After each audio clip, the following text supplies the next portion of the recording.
जिस घर में हो आरती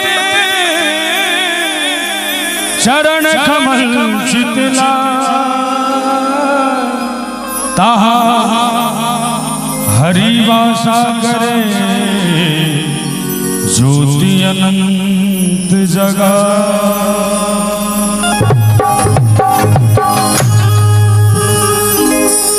आहो गणनायक देवता, आहो गणनायक देवता,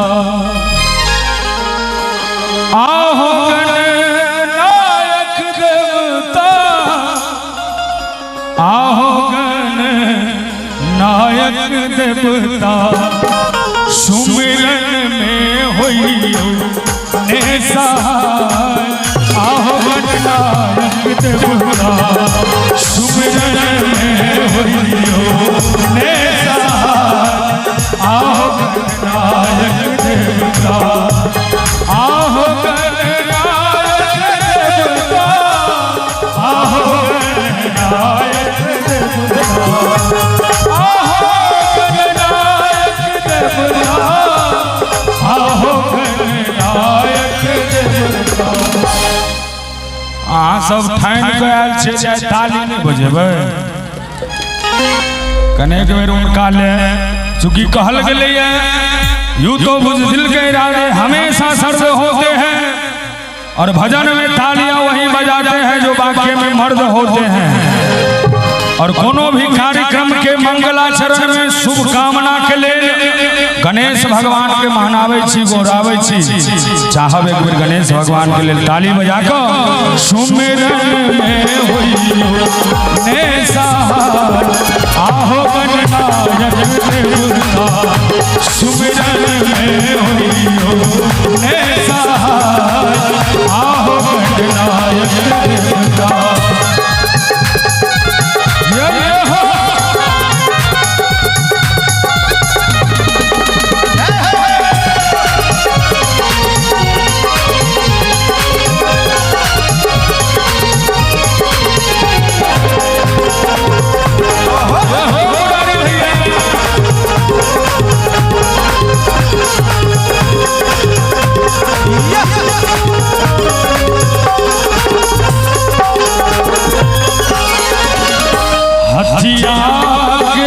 सूर है पहला मनुष्य के तनमा, आहो गणनायक देवता।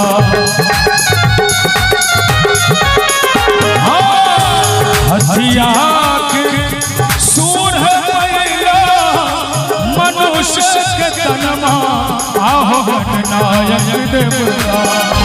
पहले पूजा होवेला तोहार, आहो गणनायक देवता। हो पहिल पूजा होवेला तोहार, आहो गणनायक देवता।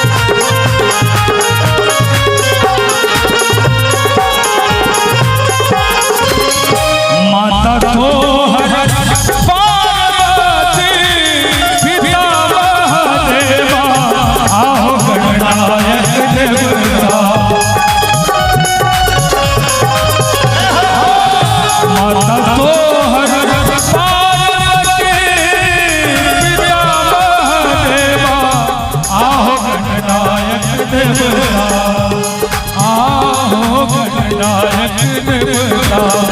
मुसबाहन शोभेला तोहार, आहो गणनायक देवता।